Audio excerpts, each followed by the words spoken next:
We're going to look now at a system for naming acids. There are a bunch of different definitions of acids. For our purpose, we're going to use that acid is essentially hydrogen plus an anion. An acid is a thing that typically, although again there are multiple definitions, that when you dissolve it in water, it produces hydrogen ions. And so it's a little kind of dicey to figure out where to put acids in terms of ionic versus covalent. We typically consider acids to contain covalent bonds, but then of course when you dissolve them in water they break up into ions, which is one of the reasons we have a separate category here. Since all acids contain hydrogen, the convention for their naming relies on the thing that is different, which is going to be the anion they are put with. So here are the three possible anion endings. Your anions are really going to be ide, ite, or ate. An ide typically means monatomic. Not always. Hydroxide, for instance, is polyatomic.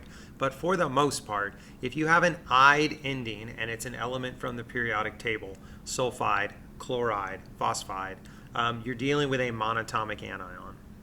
An ite ending is one of our polyatomics. Ate also signifies that you're going to have a polyatomic ion.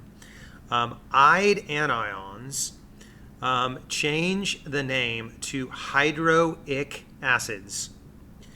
You always need to put the word acid. And by the way, the acid is the thing that tells you that there is hydrogen here, not the hydro. The hydro is a prefix that goes with ide anions.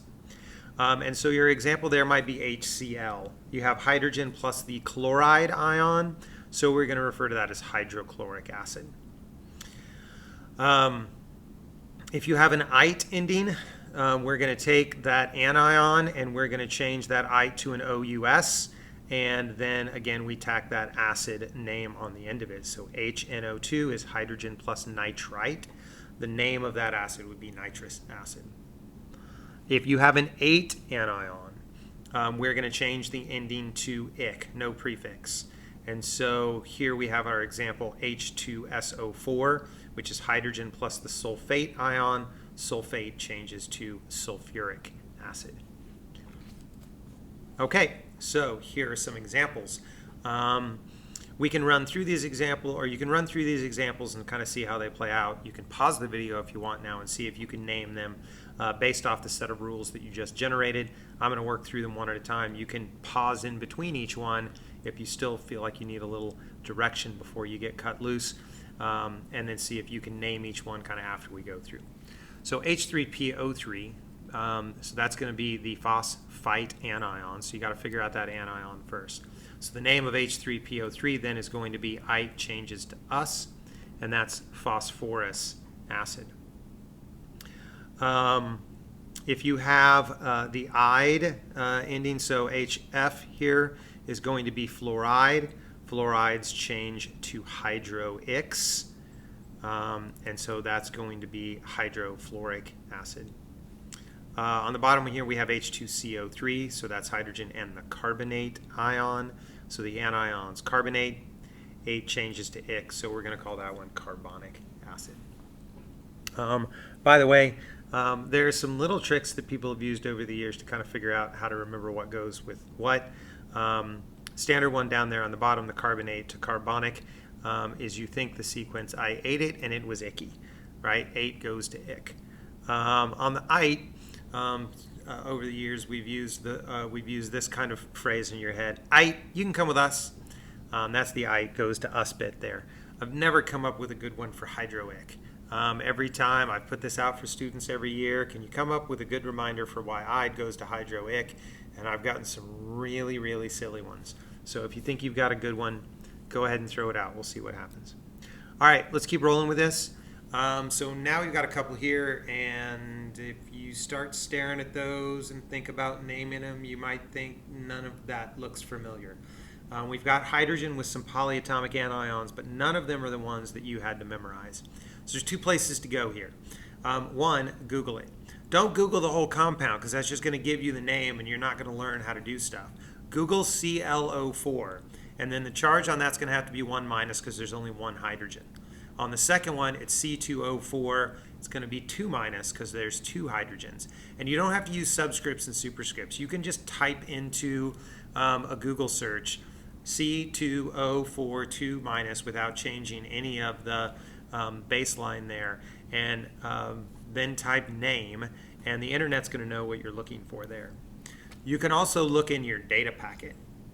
And if you look in your data packet, you're going to see there's a list of other polyatomic ions. I am not going to give you any more than the 11 on a quiz or a test, but you need to be able to find these things for problems that we'll do in class and your homework and that kind of thing. So if you don't know, look it up. That's kind of the general rule. I also want to draw your attention to the first 4 here. This is what's referred to as chlorine series of ions. So when there's 1 oxygen, it's hypochlorite, 2 oxygen chlorite, 3 oxygens chlorate, 4 oxygens perchlorate.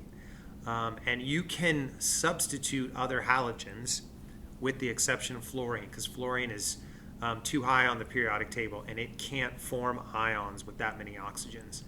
But the other elements can, because they have D sublevels that they can move electrons into. So for instance, BrO2 minus would be the bromite ion. But anyway, so you can look ions that you don't know up. And so if we go here and you're looking at that list or you're looking at your data packet, again, if you want to pause the video right now, see if you can come up with these names, it would be good practice. Otherwise, I'll roll through them with you here. So if you look up on your periodic table, ClO4 minus is the perchlorate ion.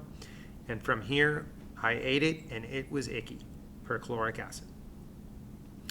C2O42 minus is the oxalate ion. Again, it's an 8 anion. I ate it and it was icky.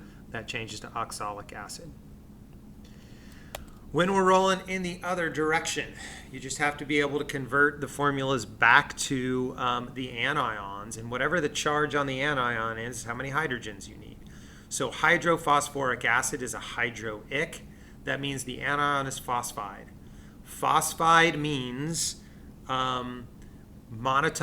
It means the ion of phosphorus. If you look at phosphorus on the periodic table, it takes the 3 minus charge. 3 minus charge means I need 3 hydrogens to make an acid here, because each hydrogen is 1 plus. So hydrophosphoric acid would be H3P. Sulfurous acid, you can come with us, right? So sulfurous acid comes from the sulfite ion. And because you have your polyatomic ions memorized, or hopefully soon will, SO32 minus is sulfite. Sulfite carries a 2 minus charge. It means it's going to take 2 hydrogens to make an acid. Dichromic acid is going to cause you to go, ick, I ate it and it was icky, so that's dichromate. But that's not going to ring a bell in your memory banks. You're going to have to go look that one up. Use the internet, look at your data packet, you should be able to find it. Dichromic is Cr2O72 minus. It's a polyatomic ion involving chromium. And since it's got a 2 minus charge, you'll need 2 hydrogens to get there. This one was just tacked on the end here, so this is just a how well do you know chemical names and formulas, so go back across the whole thing. I'm going to stick you with it trying to figure out the formula for stannic thiosulfate, which is going to cause you to have to dig into your data packet a little bit. So think about what stannic thiosulfate might be, see if you can come up with a formula for it. We'll pause the video and we'll come back in just a second. Okay, so stannic thiosulfate. Stannic comes from the stannum, which is lead, 10, and the symbol for 10 is SN. The stannic refers to the 4 plus charge on 10. The thiosulfate ion is a sulfur oxygen ion, and the formula is S2O3 2 minus. Again, you might want to put the S2O3 in parentheses, 2 minus on the outside. We're going to crisscross our charges there. I'm going to need 2 10s and 4 thiosulfates, and then we're going to recognize that those 2 and 4 reduce down to 1 and 2. So there's your formula for stannic thiosulfate. And that wraps up naming compounds. The only way to really get good at this is practice, practice, practice. So you have a fairly lengthy homework assignment on this that you might try and tackle. Good luck.